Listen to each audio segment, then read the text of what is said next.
નમસ્કાર, હું દીક્ષિતા પટેલ નર્મદા સમાચારમાં આપનું સ્વાગત છે। સૌપ્રથમ જોઈશું આજના મુખ્ય નર્મદા સમાચાર। ભરૂચ બેહાલ રસ્તા, ડ્રેનેજ, ગંદકી સહિતની સમસ્યાની ભરમાર, પ્રજા પરેશાન, પદાધિકારીઓ અધિકારીઓ લાચાર। 6 દિવસથી પાલિકા તંત્ર શોધી રહ્યું છે ડમ્પિંગ સાઇટ અને પ્રાઇમરી કલેક્શન સેન્ટર। ખાડા ખાબોચિયામાં ગયેલા માર્ગો વચ્ચે ઠેર ઠેર ખદબદતી ગંદકી।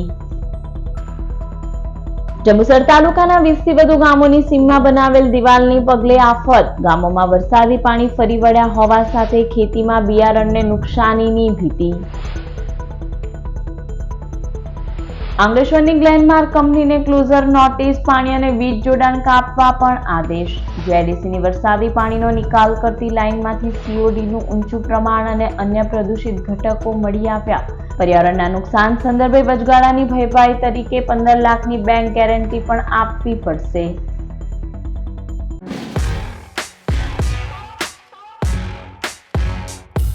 ભરૂચ શહેરમાં ડમ્પિંગ સાઇટની સમસ્યાનું 8 દિવસ થઈ જવા છતાં નિરાકરણ નહીં આવતા પરેશાન પ્રજા વચ્ચે અધિકારીઓ પદાધિકારીઓ લાચાર જોવા મળી રહ્યા છે। ભરૂચ પાલિકાની થામમાં ગેરકાયદે હંગામી ડમ્પિંગ સાઇટ બંધ થતા શહેર છેલ્લા 8 દિવસથી ઉકરડાનો ઢગ બની ગયું છે। ડોર ટુ ડોરના કચરાથી ભરેલા વાહનો પણ ખાલી થવા માટે રાહ જોઈ રહ્યા છે। શહેરના તમામ 11 વોર્ડમાં જ્યાં જુઓ ત્યાં કચરાના ઢગ અને ખદબદતી ગંદકીનું સામ્રાજ્ય જામી રહ્યું છે। પ્રાઇમરી કલેક્શન સેન્ટરનો મક્તમપુર ખાતે વિરોધ થયા બાદ હવે પાલિકાને શહેરમાંથી ઉઘરાવેલ કચરો ભેગો કરવાનું સ્થળ પણ શોધવાનો વારો આવ્યો છે। જોકે મુખ્ય અધિકારી હરેશ અગ્રવાલે અંકલેશ્વર જીઆઈડીસીની કંપનીમાં હાલ હંગામી ધોરણે ભરૂચના કચરાના નિકાલની વ્યવસ્થા 2 દિવસથી ઊભી કરાઈ હોવાનું કહ્યું છે। બીજી તરફ પાલિકા પ્રમુખ વિભૂતિબેન યાદવે પાલિકા તંત્ર છેલ્લા 6 દિવસથી ડમ્પિંગ સાઇટ અને પ્રાઇમરી કલેક્શન સેન્ટરનું સ્થળ શોધી રહ્યા હોવાનું કહી રહ્યા છે। કચરાના નિકાલ માટે પાલિકા પાસે કોઈ સ્થળ હાલ નહીં હોવાથી 8 દિવસથી ભરૂચમાં ગંદકી અને કચરાની ભરમાર વચ્ચે ગંભીર રોગચાળો ફાટી નીકળે તેવી સ્થિતિ જોવા મળી રહી છે। તો પ્રાઇમરી કલેક્શન સેન્ટર માટે સુએજ ટ્રીટમેન્ટ પ્લાન્ટ બંબાખાના સ્થળ પર નજર દોડાવાઈ રહી છે। સાયખામાં કાયમી ડમ્પિંગ સાઇટ કેટલા વાદ વિવાદ અને કારણોસર વિકસી નહીં શકતા છેલ્લા કેટલાક વર્ષોથી ડમ્પિંગ સાઇટનો વિવાદ પાલિકા માટે સરદર્દ બન્યો છે। શહેરમાં પહેલા વરસાદી પાણીના ભરાવા, ડ્રેનેજો ચોકઅપ, માર્ગોના ધોવાણ, ખાડા ખાબોચિયા બાદ છેલ્લા કેટલાક દિવસથી કચરાનો નિકાલ અટકી જતા શહેર અસ્વચ્છતા સર્વેક્ષણમાં નંબર 1 બની રહ્યું હોય તેવું લાગી રહ્યું છે। જો વહેલી તકે કચરાના નિકાલની વ્યવસ્થા નહીં કરાય તો ભાજપ શાસિત પાલિકા સત્તાધીશો સામે પ્રજા સ્વયંભૂ બળવો કરે તેવી સ્થિતિ સર્જાય તેવા સંજોગો ઊભા થઈ શકે છે। જંબુસર તાલુકામાં જીઆઈડીસી દ્વારા 20 ગામોની સીમમાં 12 ફૂટ ઊંચી દિવાલ બનાવતા ચોમાસાની સિઝનમાં ગામો વરસાદી પાણીમાં ફરી વળ્યા છે। જંબુસર તાલુકામાં જીઆઈડીસી દ્વારા મદદફાર, ટંકારી, ટીંબી, આસનવડ સહિત 20 થી વધુ ગામોની સીમમાં 35 કિલોમીટર લાંબી 12 ફૂટ જેટલી ઊંચી દિવાલો બનાવવામાં આવી છે। સાથે રસ્તા બનાવવા માટે 6 થી 8 ફૂટ માટી પુરાણ કરવામાં આવતા વરસાદી પાણીનો નિકાલ નહીં થતા 200 થી વધુ એકરમાં ખેડૂતો દ્વારા દેશી કપાસ, તુવેર, જુવારના બિયારણનું વાવેતર કર્યું છે। જે ખેતરોમાં ઊભા પાકમાં વરસાદી પાણી ફરી વળતા વાવેતર નિષ્ફળ જવાની શક્યતા સેવાઈ રહી છે। ત્યારે આજરોજ જંબુસરના માજી ધારાસભ્ય સંજય સોલંકી, તાલુકા કોંગ્રેસ પ્રમુખ પ્રભુદાસ મકવાણા અસરગ્રસ્ત ગામોની મુલાકાત લીધી હતી। બિયારણ નુકસાની અને આવેદનપત્ર સહિતની લડત અંગે ચર્ચા વિચારણા કરવામાં આવી હતી।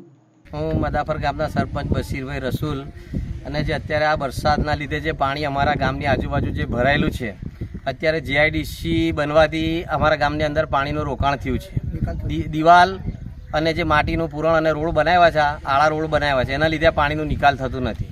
પહેલાં નહોતું ત્યારે અમારે બધું પાણી નીકળી જતું હતું। હાલની અંદર આ ગામની અંદર ને ખેતીની અંદર ઘણું બધું નુકસાન થયું છે। એની રજૂઆત અમે ઘણી વખત બી કરી હતી અને માજી ધારાસભ્યએ પણ રજૂઆત કરી હતી, છતાં પણ આજ લગીના કોઈ વાતને ધ્યાનમાં લીધી નથી। જંબુસર તાલુકાના ટંકારી, ટીંબી, ડુલિયા, આસનવડ, સિંગરણા, મદાફર તમામ ગામોના ખેતરોમાં ખૂબ પાણી ભરાવાના કારણે ખેતીના પાકો નિષ્ફળ ગયા છે। કપાસ બળી ગયો છે। ખેડૂતો લાચાર પરિસ્થિતિમાં અત્યારે છે। ટીંબી ગામે જે જીઆઈડીસી બનાવવામાં આવી છે એ લોકોએ 35 કિલોમીટર જેટલા પ્રોટેક્શન વોલ દિવાલો બનાવી છે અને એના કારણે પાણી રોકાવાના કારણે ખેતરોમાં અને મુદ્દાફર ગામમાં પણ પાણી ઘૂસી ગયું છે અને સરકાર જો તાકીદે આનો નિકાલ નહીં લાવે તો ભયંકર નુકસાન થાય એવી પરિસ્થિતિનું સર્જન થયેલું છે. અંકલેશ્વરની ગ્લેનમાર્ક લાઈફ સાયન્સ કંપનીને વરસાદી પાણીના નિકાલની લાઇનમાં પ્રદૂષિત પાણીના નિકાલ બદલ ક્લોઝર નોટિસ ફટકારાઈ છે.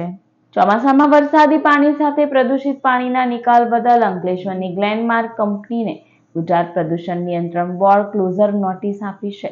જીઆઈડીસીમાં કંપનીને પ્લોટ નંબર 3102/C થી 3109/A અને 3103 ખાતે ઉત્પાદન પ્રવૃત્તિ ન કરવા આદેશ અપાયો છે.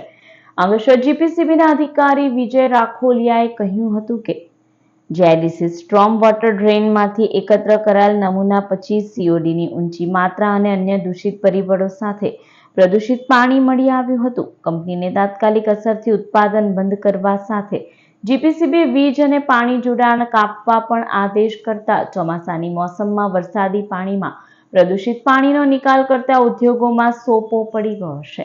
સાથે જીપીસીબી દ્વારા નિર્ધારિત કરવામાં આવે ત્યારે વચગાળાના પર્યાવરણને થતા નુકસાનનું વળતર જમા કરાવવાનો પણ આદેશ અપાયો છે. જ્યારે ક્લોઝર ઉઠાવતી વખતે પર્યાવરણના પાલનની ખાતરી માટે ₹15 લાખની બેંક ગેરંટી સબમિટ કરવાની પણ સૂચના અપાઈ હોવાની માહિતી સામે આવી છે. ગત બુધવારે સમગ્ર ભરૂચ જિલ્લામાં અવિરત વરસાદ વરસ્યો હતો, જેના પરિણામ સ્વરૂપે વરસાદી પાણીની લાઇનમાં પ્રદૂષિત પાણી ભળ્યું હોવાનું કંપની સત્તાધીશોએ જીપીસીબી સમક્ષ ક્લોઝર બાદ સ્પષ્ટતા કરી છે. જંબુસર તાલુકાના કાવી ગામે 11 વર્ષીય બાળકી ઉપર ધાર્યા વડે હુમલો કરતા તેને સારવાર અર્થે ખસેડવામાં આવી હતી. ભરૂચના જંબુસર તાલુકાના કાવી ગામે રહેતા મહેન્દ્ર ગોહિલની 11 વર્ષીય બાળકી જાનુ તેમના ફળિયામાં સાયકલ ચલાવી રહી હતી અને ત્યારબાદ તેણે સાયકલ તેના ઘરની બહાર મૂકી હતી. આ દરમિયાન પાડોશમાં રહેતા અજીત ગોહિલ નામના યુવાને બાળકીને ફળિયામાં સાયકલ ન ચલાવવાનું કહી તેના ઉપર ધાર્યા વડે હુમલો કર્યો હતો. હુમલામાં બાળકી લોહી લુહાણ થઈ ગઈ હતી. બાળકીનો અવાજ સાંભળી તેના પિતા ઘરની બહાર દોડી આવ્યા હતા. હુમલામાં બાળકીને પગના ભાગે ગંભીર ઈજા પહોંચતા સારવાર અર્થે રેફરલ હોસ્પિટલ ખસેડવામાં આવી હતી. બનાવની જાણ થતાની સાથે જ કાવી પોલીસનો કાફલો ઘટના સ્થળે દોડી આવ્યો હતો અને બનાવ સંદર્ભે તપાસ શરૂ કરી છે.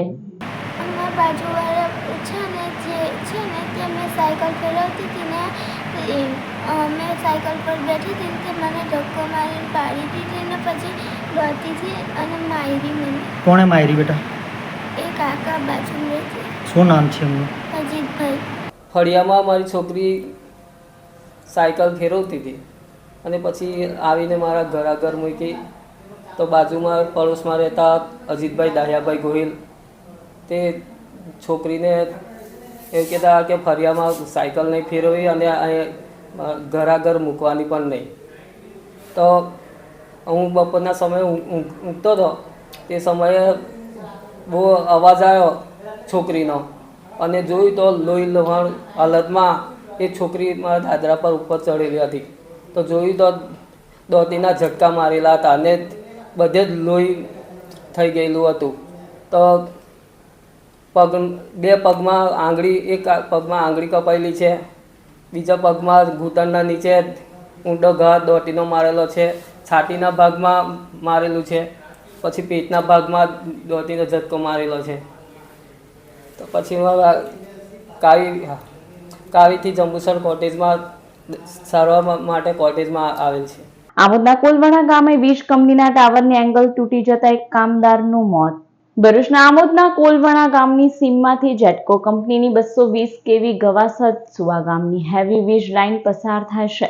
ટાવર પરથી કંડક્ટર નીચે આવી જતા તેનું સમારકામ છેલ્લા 3-4 દિવસથી ચાલી રહ્યું હતું. આ સમયે 86 નંબરના ટાવર ઉપર 4-5 કર્મીઓ તેઓની કામગીરી કરી રહ્યા હતા. ત્યાં જ એકાએક ટાવર એંગલમાંથી તૂટી પડતા કામ કરી રહેલ મહેશ અભયસંગ ગોહિલ દબાઈ જતા તેમને ગંભીર ઈજા પહોંચી હતી. તેમને રેસ્ક્યુ કરી નીચે ઉતારવામાં આવ્યા હતા. જોકે મુખ્ય માર્ગથી અડધો કિમી અંદર કાદવ કિચડમાંથી કોલવણાના યુવાનો મહેશભાઈ સહિતના અને ઈજાગ્રસ્ત કર્મીઓને મહા મુસીબતે બહાર કાઢી સારવાર અર્થે ખસેડવામાં આવ્યા હતા, જ્યાં મહેશ ગોહિલનું મોત નીપજ્યું હતું, જ્યારે અન્ય 2 કામદારો સારવાર હેઠળ છે. બનાવની તપાસ આમોદ પોલીસ ચલાવી રહી છે. અખિલ ગુજરાત વિદ્યુત કામદાર સંઘ દ્વારા 220 કેવી સુવા ગવાસદ લાઇન ઉપર ચાલુ ફરજ દરમિયાન લાઇનમેનને નડેલા અકસ્માત મુદ્દે ઉર્જા મંત્રીને સંબોધીને નોટિસ અપાઈ. ભરૂચ વીજ કચેરી ખાતે અખિલ ગુજરાત વિદ્યુત કામદાર સંઘ ઉર્જા મંત્રીને સંબોધીને નોટિસ આપવામાં આવી છે. જે નોટિસ અનુસાર જેટકો કંપનીના ભરૂચ સર્કલના તાબા હેઠળના હલદરવા ડિવિઝન ખાતે ફરજ બજાવતા M.A. ગોહિલ લાઇનમેનને 220 કેવી સુવા ગવાસદ લાઇનના લોકેશન નંબર 86 ઉપર ફરજ દરમિયાન નડેલા પ્રાણઘાતક અકસ્માત અને અન્ય 3 કર્મચારીઓને બિન પ્રાણઘાતક અકસ્માત થવા પામેલ છે. સદર 220 કેવી સુવા ગવાસદ લાઇન તારીખ 23મી જુલાઈથી આજ દિન સુધી હજુ પણ ફોલ્ટમાં છે. આ દરમિયાન ભરૂચ સહિત આજુબાજુના જિલ્લામાં ભારે વરસાદની આગાહી હોય વરસાદ સતત પડી રહ્યો છે, જેથી પાણી ભરાઈ ગયા છે. GUVNL અને જેટકો કંપનીના ડિઝાસ્ટરના પ્રસ્થાપિત નિયમ મુજબ ભરૂચ સર્કલના અધિક્ષક ઇજનેર PN પટેલ દ્વારા યોગ્ય નિર્ણય ન લેવાની શંકા સેવાઈ છે, જેના કારણે સંસ્થાના કર્મચારી M.A. ગોહિલને પ્રાણઘાતક અકસ્માત સાથે 3 કર્મચારીઓને બિન પ્રાણઘાતક અકસ્માત નડતા ઘટના બની હોવાના આક્ષેપ કરવામાં આવ્યા છે.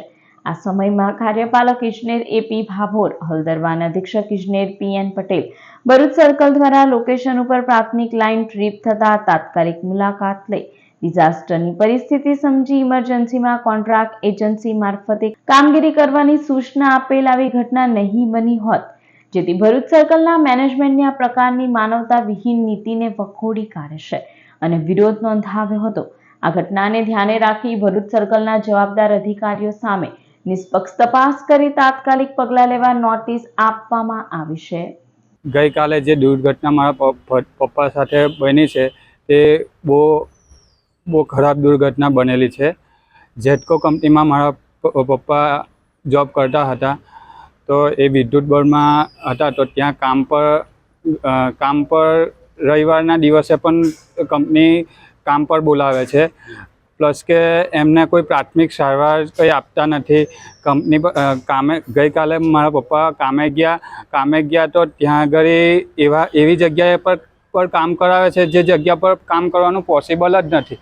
એવી જગ્યા પર પણ સાહેબ પ્રેશર આપીને કે ખબર નહીં એ લોકો કામ કરાવે છે ત્યાં આગળ ને રાતના 10-11 વાગ્યા લગીને મારા પપ્પા પાસે કામ કરાવે છે ને એમને ગઈકાલે જે દુર્ઘટના બની એમાં જો કદાચ મારા પપ્પાને પ્રાથમિક સારવાર મળી હોત તો અત્યારે મારા પપ્પા હાજરમાં હોત. હું ચિરાગ જીતેન્દ્ર શાહ, અખિલ ગુજરાત વિદ્યુત કામદાર સંઘ ગુજરાતના સેક્રેટરી જનરલ ટેક. ગત રોજ તારીખ 28/7/2024ના રોજ જેટકો કંપની ભરૂચ હલદરવા ડિવિઝનના 220 કેવી સુવા ગવાસદ લાઇનના જે ટાવર લાઇનનો વાયર તૂટી જવાથી કામ કરતા કર્મચારીઓને પ્રાણઘાતક અને બિન પ્રાણઘાતક અકસ્માત નડેલ છે. તેમાંથી એક કર્મચારીને પ્રાણઘાતક અકસ્માત નડેલ છે, તેમનું મૃત્યુ થયેલ છે, જ્યારે બાકીના 3 કર્મચારીઓ અતિ ગંભીર હાલતમાં છે અને સારવાર હેઠળ છે. આ બાબતે આજરોજ અમે કર્મચારીઓ વતી આજે જેટકો કંપનીના એડિશનલ ચીફ એન્જિનિયર અને અધિક્ષક ઇજનેરને આવેદન આપવા આવ્યા છે. આ અકસ્માત થવા પાછળનું મૂળ કારણ અને અધિકારીઓ જ છે, જે અધિકારીઓની ફરજમાં આવે છે કે પોતે આવી કોઈ ગંભીર થઈ હોય, નુકસાની થઈ હોય તો ત્યાં જઈને સાઇટ વિઝિટ કરવી અને સાઇટ વિઝિટ કરીને કયા પ્રકારનું કામ કરવું, કોની પાસે કરાવવું એ નક્કી કરવાનું હોય છે. આ કિસ્સામાં એમના સ્થાનિક અધિકારીઓએ ઓફિસ નોટ લખી અને કોન્ટ્રાક્ટર પાસે કામ કરાવવા માટે અધિક્ષક ઇજનેરને લેખિતમાં મંજૂરી માંગેલ, તેમ છતાં અધિક્ષક ઇજનેરે કોઈ પણ દિવસ સાઇટ વિઝિટ કર્યા વગર એને નામંજૂર કરી દે અને માણસો પાસે કામ કરાવવાની સૂચના અને આદેશ આપેલો હતો. પરંતુ કર્મચારીઓ પાસે પૂરતા પ્રમાણમાં સાધનો પણ ન હોય અને કર્મચારીઓની સંખ્યા પણ ખૂબ ઓછી હોય, તેમ છતાં આખા ભરૂચ સર્કલમાંથી હાંસોટ, સાગબારા, ડેડિયાપાડા, ઝઘડિયા, અછાલિયા, પાલેજ, જંબુસર બધેથી બધા માણસોને 2 દિવસથી સતત બોલાવી 8 કલાકના બદલે 16 કલાક કામ લઈ અને કર્મચારીઓને કોઈ પણ જાતનું જમવાની કે કોઈ પણ સુવિધા આપ્યા વગર એમને બિચારાને દિવસ રાત કામ લેવામાં આવતું હતું. અંકલેશ્વર ઇન્ડસ્ટ્રીઝ એસોસિએશનના નવા પ્રમુખ તરીકે આજરોજ મળેલી મેનેજિંગ કમિટીમાં હિંમત સેલડિયાની સર્વાનુમતે વરણી થવા પામી હતી. ગત જૂન માસ દરમિયાન અંકલેશ્વર ઇન્ડસ્ટ્રીઝ એસોસિએશનની મેનેજિંગ કમિટીના જનરલ કેટેગરીના 8 તેમજ રિઝર્વ તેમજ કોર્પોરેટ કેટેગરીના 1 સભ્ય માટે ચૂંટણી યોજાઈ હતી, જેમાંથી સત્તારૂઢ સહયોગ પેનલના 5 સભ્યો જ્યારે વિકાસ પેનલના 5 સભ્યો વિજેતા નીવડ્યા હતા. જોકે સત્તારૂઢ સહયોગ પેનલ પાસે બહુમતી હોય આગામી 2 વર્ષ માટે સૌરાષ્ટ્ર લોબીના હિંમત સેલડિયા પ્રમુખ તરીકે સર્વાનુમતે પસંદગી પામ્યા હતા, જ્યારે અન્ય હોદ્દેદારોમાં ઉપપ્રમુખ તરીકે હસમુખ દુધાત, નટુ પટેલ, હોનેનરી સેક્રેટરી તરીકે હરીશ પટેલ, જોઈન્ટ સેક્રેટરી તરીકે પ્રશાંત પટેલ, ઉમેશ ગોંડલિયા, જ્યારે ટ્રેઝરર તરીકે ડોક્ટર દેવશરણ સિંહની વરણી થવા પામી હતી. આજરોજ અંકલેશ્વર ઉદ્યોગ મંડળના કોન્ફરન્સ હોલ ખાતે મળેલી બેઠકમાં આ તમામ વરણીને બહાલી આપવામાં આવી હતી. આજરોજ અમારી મેનેજિંગ કમિટીની મિટિંગમાં અમે આવનાર વર્ષ 24-25 માટે પ્રેસિડેન્ટ તથા ઓફિસ બેરની નિમણૂક કરવાની આખી મિટિંગ હતી આજે. એમાં સર્વાનુમતે હિંમતભાઈ સેલડિયા અને પ્રેસિડેન્ટ તરીકે અમે નિમણૂક કરેલા છે. ફર્સ્ટ વીપી તરીકે હસમુખભાઈ દુધાત, સેકન્ડ વીપી તરીકે નટુભાઈ પટેલ, સેક્રેટરી તરીકે હરીશભાઈજી પટેલ, ખજાનચી તરીકે ડૉક્ટર દેવચરણસિંહ અને જોઈન્ટ સેક્રેટરી તરીકે પ્રશાંતભાઈ અને ઉમેશભાઈનું નામ સર્વાનુમતે નક્કી કરેલ છે. ગુજરાતમાં 212 જીઆઈડીસી છે. એમાં અંકલેશ્વર મોટામાં મોટી જીઆઈડીસી, મતલબ એશિયાની મોટા મોટી જીઆઈડીસી. અને ઉદ્યોગોના પ્રશ્નો તો સૌને ખબર જ છે. હંમેશા ઉદ્યોગોના 2 જ પ્રશ્નો રહ્યા છે, એક જીપીસીબી પર્યાવરણ અને એક જીઆઈડીસી. એમાં જીપીસીબીના જે પ્રશ્નો છે એમાંની જો વાત કરી તો અત્યારે ડ્યુઅલ ડિસ્ચાર્જનો એક પ્રશ્ન છે. બીજું એક એનસીટી છે, અમારે એનસીટીને અપગ્રેડેશન કરવાની જે વાત છે એ એક બીજો પ્રશ્ન છે. ત્રીજા પ્રશ્નમાં જોઈએ આપણે તો અંકલેશ્વર સીપીસી બ્લુના ઉદ્યોગો ઉપર અત્યારે જે બાન છે એ એક નીતિ વિષયક પોલિસી છે, એ બાબતનો એક વિચાર કરવાનો છે.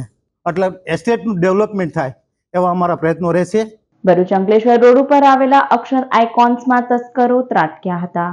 જૂના નેશનલ હાઈવે નંબર 8 ઉપર ભરૂચ અંકલેશ્વર વચ્ચે આવેલા આરએમપીએસ સ્કૂલ નજીકના અક્ષર આઇકોન્સમાં તસ્કરો ત્રાટક્યા હતા. ચોરીના ઈરાદે આવેલા તસ્કરોએ 2 થી 3 મકાનમાં ઘૂસવાનો પ્રયાસ કર્યો હતો, પરંતુ તેઓ નિષ્ફળ નીવડ્યા હતા. તસ્કરો સીસીટીવી કેમેરામાં કેદ થયા છે, જેમાં 2 તસ્કરોની ગતિવિધિ કેદ થઈ છે.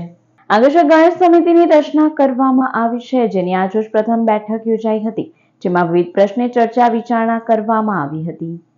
દુદાળા દેવના પર્વ ગણેશ મહોત્સવ નજીક આવી રહ્યો છે, ત્યારે અંકલેશ્વરમાં ગણેશ સમિતિની રચના કરવામાં આવી છે, જેના પ્રમુખ તરીકે પ્રતિક કાયસ્થ, ઉપપ્રમુખ તરીકે સુરેશ પટેલ, ચંદ્રેશ પટેલ સહિતના આગેવાનોની વરણી કરવામાં આવી છે. ત્યારે આજરોજ સમિતિની પ્રથમ બેઠક યોજાઈ હતી. આ બેઠકમાં વિવિધ ગણેશ મંડળોએ ભાગ લીધો હતો અને તેમના તંત્ર, પોલીસ તેમજ દક્ષિણ ગુજરાત વીજ કંપનીને લગતા પ્રશ્નોની ચર્ચા વિચારણા કરવામાં આવી હતી. સમિતિ દ્વારા આવનારા દિવસોમાં ગણેશ મંડળોને લગતા પ્રશ્નોની તંત્ર સમક્ષ રજૂઆત કરવામાં આવશે અને તેનું નિરાકરણ લાવવા પ્રયત્નો હાથ ધરાશે. સમિતિ બન્યા પછીની પહેલી મિટિંગમાં ભારે માત્રામાં મંડળોની હાજરી આપવામાં આવી હતી. એમાં અંકલેશ્વર શહેરના જેટલા બી મંડળ છે એ બધાના જ પ્રશ્ન સાંભળવામાં આવ્યા હતા અને એ પ્રશ્નોના કઈ રીતે નિરાકરણ લાવી શકીએ એ માટે આ સમિતિએ એક નોંધ લીધી હતી. આવનારા સમયમાં આ સમિતિ પોલીસ તંત્ર અને વહીવટી તંત્રને મળીને યોગ્ય રજૂઆત જ્યાં પણ કરવાની છે ત્યાં કરશું. અંકલેશ્વરની ગટ્ટુ વિદ્યાલય દ્વારા નેતૃત્વ અને કોમ્યુનિકેશન માટે પરિસંવાદ યોજાયો. અંકલેશ્વર ઇન્ડસ્ટ્રીયલ ડેવલપમેન્ટ સોસાયટી દ્વારા સંચાલિત ગટ્ટુ વિદ્યાલય દ્વારા આજરોજ ધોરણ 9 થી 12ના વિદ્યાર્થીઓ માટે ડાયમંડ થિયેટર ખાતે નેતૃત્વ અને કોમ્યુનિકેશન માટે પરિસંવાદ યોજાયો હતો. રોટરી યુથ લીડરશિપ એવોર્ડના કાર્યક્રમમાં નેશનલ લેવલ ટ્રેનર કિંજલ શાહે વિદ્યાર્થીઓને માર્ગદર્શન આપ્યું હતું. આ કાર્યક્રમમાં સુનિલ નેગી, વાલકેશ પટેલ, મુના શાહ તેમજ પ્રોજેક્ટ ચેરમેન પ્રણવ બ્રહ્મભટ્ટે નેતૃત્વના ગુણો, સફળ નેતૃત્વ વિશે માહિતી આપી હતી. આ કાર્યક્રમમાં શાળાના આચાર્ય ડોક્ટર અંશુ તિવારી, ઉપાચાર્ય પ્રકાશ લાડ, સીબીએસઈ વિભાગના ઉપાચાર્ય સુષ્મા ચૌધરી અને શિક્ષકો તેમજ વિદ્યાર્થીઓ ઉપસ્થિત રહ્યા હતા. રોટરી ક્લબ દ્વારા શાળાને એક સર્ટિફિકેટ પણ આપવામાં આવ્યું હતું. રોટરી ક્લબ અંકલેશ્વર દ્વારા આયોજિત એક રાયલા જે સ્કૂલના વિદ્યાર્થીઓ માટે લીડરશિપ અને કોમ્યુનિકેશન સ્કિલ કેવી રીતે ડેવલપ કરવી, કેવી રીતે એનો વિકાસ થાય વિદ્યાર્થીઓની, એના માટે એક ટ્રેનિંગ પ્રોગ્રામનું આયોજન ગટ્ટુ વિદ્યાલયના વિદ્યાર્થીઓ સાથે કરવામાં આવ્યું હતું. આ પ્રોગ્રામ ડાયમંડ ચિલ્ડ્રન થિયેટરમાં લગભગ 400 જેટલા છોકરાઓએ આમાં ભાગ લીધો અને what is the leadership, what is the communication skill, અને એ વિષય પર એમણે ખૂબ જ સરસ અમારા ફેકલ્ટી કિંજલબેને રજૂઆત કરી હતી.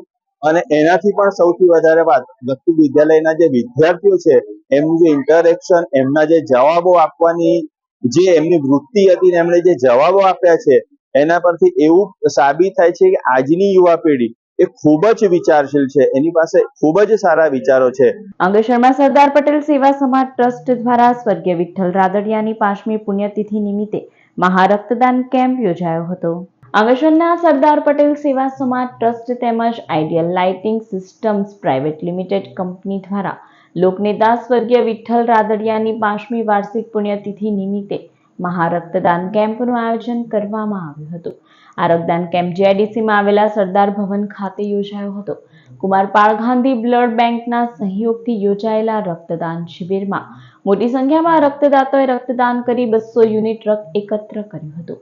આ પ્રસંગે ધારાસભ્ય જયેશ રાદડિયા વિશેષ ઉપસ્થિત રહ્યા હતા. વિઠ્ઠલ રાદડિયાની 5મી પુણ્યતિથિ નિમિત્તે ઠેર ઠેર રક્તદાન શિબિર યોજાઈ રહી છે, જેમાં 13 થી 14,000 યુનિટ રક્ત એકત્ર કરવાનો લક્ષ્યાંક રાખવામાં આવ્યો છે. રક્તદાન શિબિરમાં ભરૂચના ધારાસભ્ય રમેશ મિસ્ત્રી, જિલ્લા ભાજપાના પ્રમુખ મારુતિસિંહ અટોદરિયા, આઈડિયલ ગ્રુપના યોગેશ પટેલ સહિત ઉદ્યોગ અગ્રણીઓ ઉપસ્થિત રહ્યા હતા.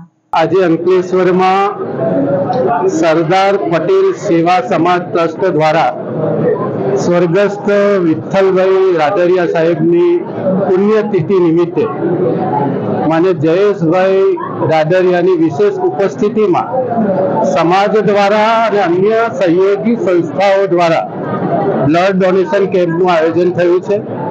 અમારા પિતાશ્રી રાદડિયાની 5મી વાર્ષિક પુણ્યતિથિ છે અને સમગ્ર ગુજરાતની અંદર 151 થી વધુ જગ્યાએ બ્લડ ડોનેશન કેમ્પ, સર્વવિધાન કેમ્પ, જરૂરિયાતમંદ બાળકોને કીટનું વિતરણ, સેવા, અનેક સેવાકીય કાર્યક્રમો છેલ્લા 2 દિવસથી ચાલી રહ્યા છે અને અનેક નાના માણસોને લાભ મળે માટે સેવાકીય કાર્યક્રમનું આયોજન અલગ અલગ સંસ્થાઓ, અલગ ગ્રુપ દ્વારા થયું છે. એના ભાગરૂપે આજે અંકલેશ્વર ખાતે જે મિત્રમંડળ દ્વારા પટેલ સમાજ દ્વારા બ્લડ ડોનેશન કેમ્પનું આયોજન કરવામાં છે. જયપુર ખાતે 3 રાજ્યના જનશિક્ષણ સંસ્થાઓની ઝોનલ કોન્ફરન્સમાં જેએસએસએસ ભરૂચની તમામ કામગીરીની સમીક્ષા કરી વિશેષ પ્રશંસા કરવામાં આવી હતી. ભારત સરકારના કૌશલ વિકાસ મંત્રાલય તરફથી MNIT જયપુર ખાતે 2 દિવસીય 3 રાજ્યોના જનશિક્ષણ સંસ્થાઓની ઝોનલ કોન્ફરન્સ હતી, જેનું ઉદ્ઘાટન કૌશલ વિકાસ રાજ્યમંત્રી જયંત ચૌધરીના હસ્તે કરવામાં આવ્યું હતું. આ કાર્યક્રમમાં રાજસ્થાનના કૌશલ વિકાસ મંત્રી અને જયપુરના સાંસદ, ધારાસભ્ય તેમજ મેયર ઉપસ્થિત રહ્યા હતા. ભારત સરકારના સંયુક્ત સચિવ શેશિલ મલગેના માર્ગદર્શન હેઠળ NIEBUD નોઈડા દ્વારા કાર્યક્રમનું સફળ સંચાલન કરાયું હતું. આ કોન્ફરન્સમાં ગુજરાત, રાજસ્થાન, મધ્યપ્રદેશની JSSA ભાગ લીધો હતો. તાલીમાર્થીઓના લાઇવલીહુડ પર ધ્યાન આપી તે આત્મનિર્ભર બને તે દિશામાં કાર્ય કરવા અધિકારીઓએ ભાર મૂક્યો હતો. આ કાર્યક્રમમાં JSSA ભરૂચની તમામ કામગીરીની સમીક્ષા કરી વિશેષ પ્રશંસા કરવામાં આવી હતી. ભરૂચ ખોડલધામ સમિતિ દ્વારા સમજણની વૃદ્ધિ, સમાજની સમૃદ્ધિ કાર્યક્રમનું આયોજન કરવામાં આવ્યું હતું. ભરૂચ ખોડલધામ વિદ્યાર્થી સમિતિ અને ખોડલધામ સમિતિ ભરૂચ દ્વારા એક મોટિવેશન કાર્યક્રમનું આયોજન કરવામાં આવ્યું હતું. પ્રસંગ પાર્ટી પ્લોટ BAPS સ્વામિનારાયણ મંદિરની પાછળના ગ્રાઉન્ડમાં યોજાયેલ સમજણની વૃદ્ધિ, સમાજની સમૃદ્ધિ કાર્યક્રમમાં મોટી સંખ્યામાં લેવા પાટીદાર સમાજના પરિવારો ઉપસ્થિત રહ્યા હતા. આ કાર્યક્રમમાં ખોડલધામ ટ્રસ્ટ કાગવડના ટ્રસ્ટીઓ ભરત પટેલ, હેમંત પટેલ, ભૂપત રામોલિયા સહિત આગેવાનો ઉપસ્થિત રહ્યા હતા. આ કાર્યક્રમમાં ઉપસ્થિત સમાજના પરિવારોને વિદ્યાર્થીઓના પ્રેરણા સ્ત્રોત એવા મનીષ વઘાસિયા સુરત અને હાર્દિક સોરઠિયા રાજકોટ દ્વારા મોટિવેટ કરવામાં આવ્યા હતા. RCC ભરૂચ દ્વારા નર્મદા સંસ્કૃત વેદ પાઠશાળા ખાતે વૃક્ષારોપણનો કાર્યક્રમ યોજાયો. ભરૂચના ઝાડેશ્વર વિસ્તારમાં આવેલા તપોવન સંસ્કાર કેન્દ્ર સ્થિત નર્મદા સંસ્કૃત વેદ પાઠશાળા ખાતે વૃક્ષારોપણનો કાર્યક્રમ યોજાયો હતો, જેમાં RCC પ્રમુખ હર્ષા મોદી, સેક્રેટરી કમલ શાહ, ખજાનચી રાજકમલ સોની, પ્રેસિડેન્ટ શૈલેષ દવે, એડવર્ટાઇઝર અરવિંદ પંચાલ અને સભ્યો વિવિધ વૃક્ષોનું વૃક્ષારોપણ કરવામાં આવ્યું હતું. આ કાર્યક્રમમાં સંસ્થાના પ્રમુખ દિનેશ પંડ્યા, પ્રધાનાચાર્ય ડોક્ટર હરીશચંદ્ર ભટ્ટ અને આમંત્રિતો ઉપસ્થિત રહ્યા હતા. હાજી વલી બાપુ દશાનવાલા પ્રાથમિક શાળાના ગુજરાતી માધ્યમમાં વક્તૃત્વ સ્પર્ધાનું આયોજન કરાયું. MMM સંચાલિત હાજી વલી બાપુ દશાનવાલા પ્રાથમિક શાળામાં ધોરણ 5 થી 8ના વિદ્યાર્થીઓ માટે દીકરો હેલ્ધી ફૂડ જેવા વિષયો ઉપર વક્તૃત્વ સ્પર્ધાનું આયોજન કરવામાં આવ્યું હતું, જેમાં શાળાના વિદ્યાર્થીઓ ઉત્સાહભેર ભાગ લીધો હતો. આ સ્પર્ધામાં નિર્ણાયક તરીકે VCT પ્રાથમિક ગુજરાતી માધ્યમ વિભાગના તસ્લીમાબેન પટેલ અને રૂહિસ્તાબેન પટેલે સેવા આપી હતી. શાળાના આચાર્ય મહેકુજાબેન, રૂબીનાબેન તેમજ શાળા પરિવાર ઉપસ્થિત રહ્યો હતો. આમોદના રોદ ગામ નજીક ઉભેલી ટ્રક સાથે બાઇક ભટકાતા બાઇક સવાર 2 યુવાનના મોત. ભરૂચના આમોદ તાલુકાના આઝમનગર ગામના 2 યુવાનો પોતાની મોટરસાયકલ નંબર GJ16BE 8887 લઈને આમોદથી આઝમનગર પોતાના ઘરે પરત ફરતા આમોદથી રોદ ગામ વચ્ચે હનુમાનજી ડેરી નજીક પહોંચતા રોડ ઉપર ઉભેલ ટ્રક નંબર RJ27GC1515 સાથે ભટકાયા હતા, જેમાં નિલેશ વસાવા તથા તેમના મિત્ર રાહુલ વસાવાનું ગંભીર ઈજાના પગલે ઘટના સ્થળે જ કમકમાટી ભર્યું મોત નીપજ્યું હતું. બનાવની જાણ થતાની સાથે જ આમોદ પોલીસનો કાફલો ઘટના સ્થળે દોડી આવ્યો હતો અને મૃતકોના મૃતદેહને પોસ્ટમોર્ટમ અર્થે ખસેડવામાં આવ્યા હતા. બનાવ સંદર્ભે પોલીસે વધુ તપાસ હાથ ધરી છે. નેત્રંગ તાલુકામાં અત્યાર સુધી ચાંદીપુરા વાયરસના 3 કેસ, ખરેઠા ગામ મોતને ભેટેલા બાળકનો રિપોર્ટ નેગેટિવ. ભરૂચ જિલ્લામાં નેત્રંગ તાલુકામાંથી ચાંદીપુરા વાયરસના શંકાસ્પદ 3 બાળકોના સેમ્પલ લેવામાં આવ્યા હતા, જેમાં ધાણીખુડ ગામના 2 દર્દીઓ હતા, જેમાં પહેલા દર્દીની ઉંમર 4 વર્ષની હતી, જે GMERS ગોત્રી વડોદરા ખાતે દાખલ કરવામાં આવ્યો હતો, જે દર્દીનો સેમ્પલ નેગેટિવ આવ્યો હતો. બીજા દર્દીની ઉંમર 1.5 વર્ષની હતી, જે GMERS રાજપીપળા ખાતે દાખલ હતું. આ દર્દીને ડિસ્ચાર્જ કરવામાં આવ્યું છે. હાલ આ દર્દીની સ્થિતિ સ્વસ્થ છે, તેમજ આ દર્દીનો રિપોર્ટ પોઝિટિવ આવ્યો છે. આ ઉપરાંત ખરેઠા ગામમાંથી 3 વર્ષના દર્દીનું સેમ્પલ લેવામાં આવ્યું હતું. આ દર્દીને 21/7/2024ના રોજ GMERS ગોત્રી વડોદરા ખાતે રિફર કરવામાં આવ્યું હતું, જેની 3 દિવસની સારવાર બાદ તારીખ 23/7/2024ના રોજ દર્દીનું મૃત્યુ થયું હતું, પરંતુ આ દર્દીનો રિપોર્ટ નેગેટિવ આવ્યો છે.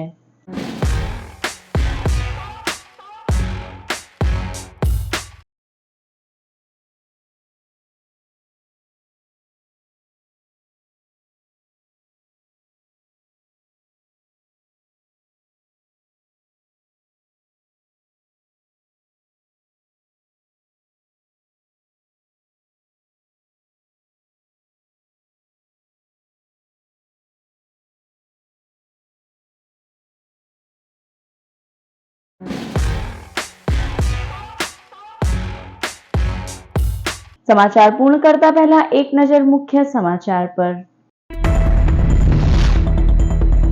ભરૂચ બેહાલ રસ્તા, ડ્રેનેજ, ગંદકી સહિતની સમસ્યાની ભરમાર. પ્રજા પરેશાન, પદાધિકારીઓ અધિકારીઓ લાચાર. 6 દિવસથી પાલિકા તંત્ર શોધી રહ્યું છે ડમ્પિંગ સાઇટ અને પ્રાઇમરી કલેક્શન સેન્ટર. ખાડા ખાબોચિયામાં ગયેલા માર્ગો વચ્ચે ઠેર ઠેર ખદબદતી ગંદકી. જંબુસર તાલુકાના 20 થી વધુ ગામોની સીમમાં બનાવેલ દિવાલની પગલે આફત. ગામોમાં વરસાદી પાણી ફરી વળ્યા હોવા સાથે ખેતીમાં બિયારણને નુકસાનીની ભીતિ. અંકલેશ્વરની ગ્લેનમાર્ક કંપનીને ક્લોઝર નોટિસ, પાણી અને વીજ જોડાણ કાપવા પણ આદેશ. GIDCની વરસાદી પાણીનો નિકાલ કરતી લાઇનમાંથી CODનું ઊંચું પ્રમાણ અને અન્ય પ્રદૂષિત ઘટકો મળી આવ્યા. પર્યાવરણના નુકસાન સંદર્ભે વચગાળાની ભરપાઈ તરીકે 15 લાખની બેંક ગેરંટી પણ આપવી પડશે. તો આ હતા અત્યાર સુધીના નર્મદા સમાચાર. વધુ સમાચાર સાથે ફરી મળીશું. નમસ્કાર.